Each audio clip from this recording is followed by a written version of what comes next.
Think body filler is just slap it on, sand it down, and call it good? Think again. Get it wrong, and you're looking at pinholes, sanding nightmares, or worse, a repair that fails a few months later. But in this video, I'll share with you how to mix and apply body filler perfectly every time, avoid all the rookie mistakes, and sand it down like a pro for a laser straight repair. Plus, I'll give you some tips and tricks that are going to take your body work to the next level.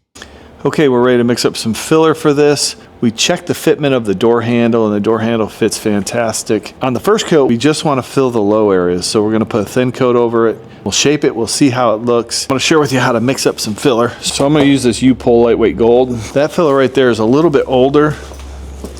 I'm getting down to the bottom of it, which I don't like. So I'm going to add a little bit of the plastic resin, so we get a little bit smoother finish. This filler is actually really good though, especially for the price. It's very reasonably priced. I'll leave a link in the description if you want to check it out. We're gonna add this plastic honey.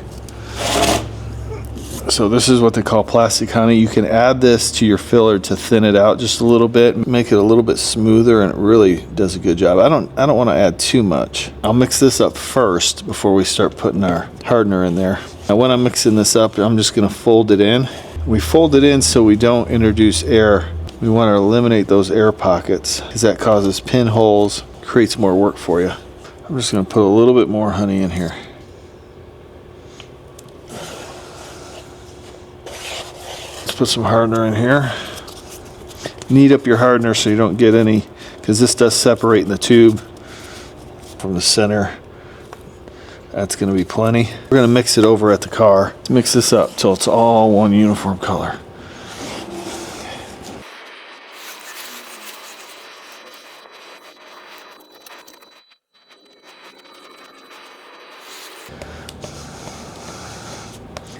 Pressing out the air.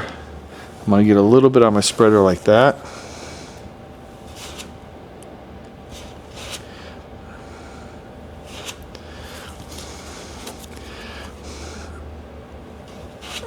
I am going over the edge of the paint. And first pass we press it in so we get good adhesion. Second pass we kind of ease up on the pressure.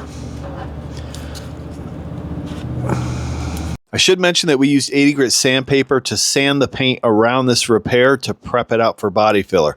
80 grit is what you need for good adhesion to this filler.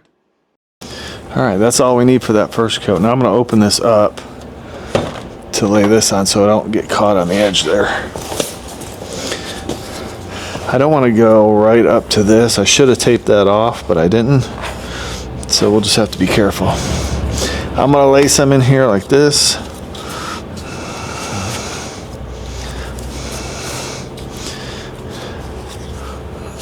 And now we're just going to spread it over this panel.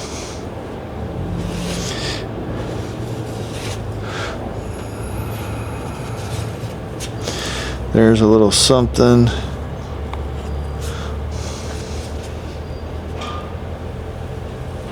Pressure here. There's quite a low area right here. So we're going to build that up a little bit. Now, it may seem we're putting a lot of filler on this door, but the reality of the situation is we're going to sand about 95% of this filler off. So we need enough material to fill those low areas, so that's why we build it up. Now I'm just cleaning out the edge of around that door handle so we don't have to sand that filler out. It's best to remove that filler while it's wet. There's a couple different ways you can start shaping your body filler. Some guys like to use a Bondo rasp. That's a coarse rasp. That's going to shave a lot of filler off quickly, but because we metal finish this dent, we're not going to need a lot of filler, so we don't need to remove a lot of filler. So we're going to start with 80 grit. But if you are using a Bondo rasp and you want to do that right before it starts to harden, just as it's starting to cure, you want it to be a little bit firm but still a little bit soft, and that works really well. Other guys will use 36 grit sandpaper to shape it. Now that's going to cut the body filler much quicker, but it's going to leave deep, deep scratches that need to be removed and sanded out with 80 grit anyway. Because we're not using a lot of body filler on this, 80 grit is sufficient to start with, and mostly that's what I prefer. Maybe if I had a really large area, I would use 36 grit, but this upol body filler sands so easy that 80 grit cuts it quickly anyway. If you're getting into body filler, you really want to develop a skill where you can feel the high and low areas. And the way you do that is you lay your hand flat against the panel and you move quickly across the panel where you can actually feel the waves and the high and low areas. Once you've located what may be a high area, you want to block over that high area in an X pattern and knock that high area down till it meets the low. You can't get fooled into thinking an area is high when maybe you don't have enough filler in it. So what you want to be careful of, once you start blocking, you block down that high area. If you start breaking through into bare metal, you know that wasn't actually just high. It may have been high, it may have had too much filler in it, but you might have had a low area around it. You may need to add another coat of filler. What you don't want to do is continually block out too much filler. We want that filler to remain in those low areas, just want to level it out. And the tendency is for beginners to remove too much filler and then have to repeat the process over and over again. That can make it very frustrating because you're removing too much filler, you're reapplying filler, blocking it out again, removing filler again, then you got to reapply. It can be very frustrating. It's going to make you want to give up on this process. After your initial blocking, if it feels pretty straight, but you still have a few little waves, what I want you to do is just stop, put another thin coat of filler over it. That'll give you enough material to block out that body filler and get that panel straight without falling into the trap of removing too much filler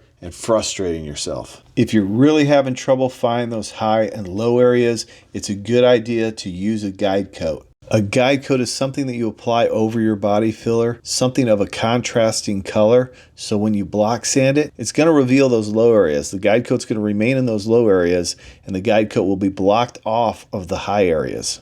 Listen, if you're finding all this information helpful, be sure to like this video and subscribe to the channel. All the information I'm giving you in this video, I've put into a body filler guide, and you can pick that up on my Shopify store, garagenoisegear.com. It's a few bucks. It's well worth it as a resource when you're doing this kind of work on your restoration or repair project. I break down those resource guides into different topics so you can pick and choose what topic is right for you. So definitely check that out at garagenoisegear.com. Blocking the first coat of filler was fantastic. We just have this one little low spot in the center here. So I want to fill that, and you can see where I marked it with the pencil. And the idea of this pencil mark is I'll mark it from where that panel is straight all the way to the other side where that panel continues to be straight on the other side. So that's going to highlight that low area. So now when I start to block this filler down, when that pencil mark starts to show up on the left and right of that low spot, I know that I've almost got it straight.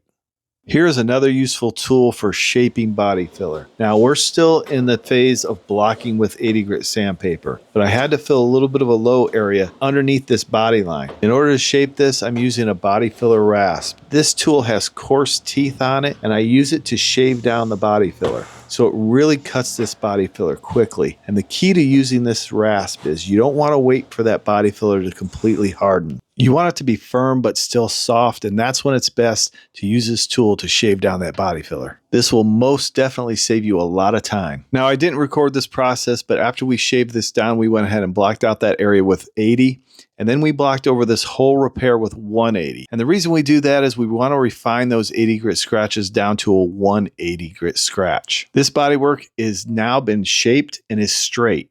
The only thing we need to do is to refine any little waves or imperfections. All right, I wasn't recording, I guess, but we're putting a thin coat of icing over this. This is polyester glazing putty. This is going to fill any of those 80 grit scratches that we missed. You're just going to block out any little waves, and it's going to be so easy to sand. So this is going to go on. This goes on really smooth, and it sands really easy. So we'll sand it with 180 grit. And then what we'll do is we'll sand it with 320 before we apply our primer. We are ready to block this with 180. So I'm just going to use this medium-sized block and this small block, and we'll block this out. And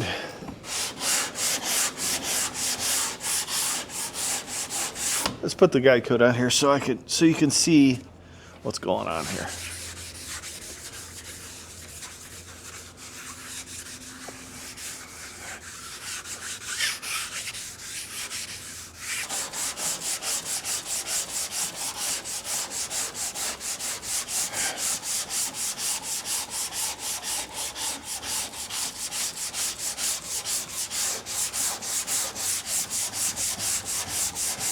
Kind of go at an angle, and we'll go in all different directions.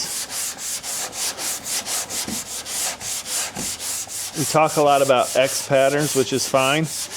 I have X pattern or crosshatch pattern. That's a good way to get things straight. See how I can see this is high, this is a little bit low, right? So we're blocking these high spots down to this low spot.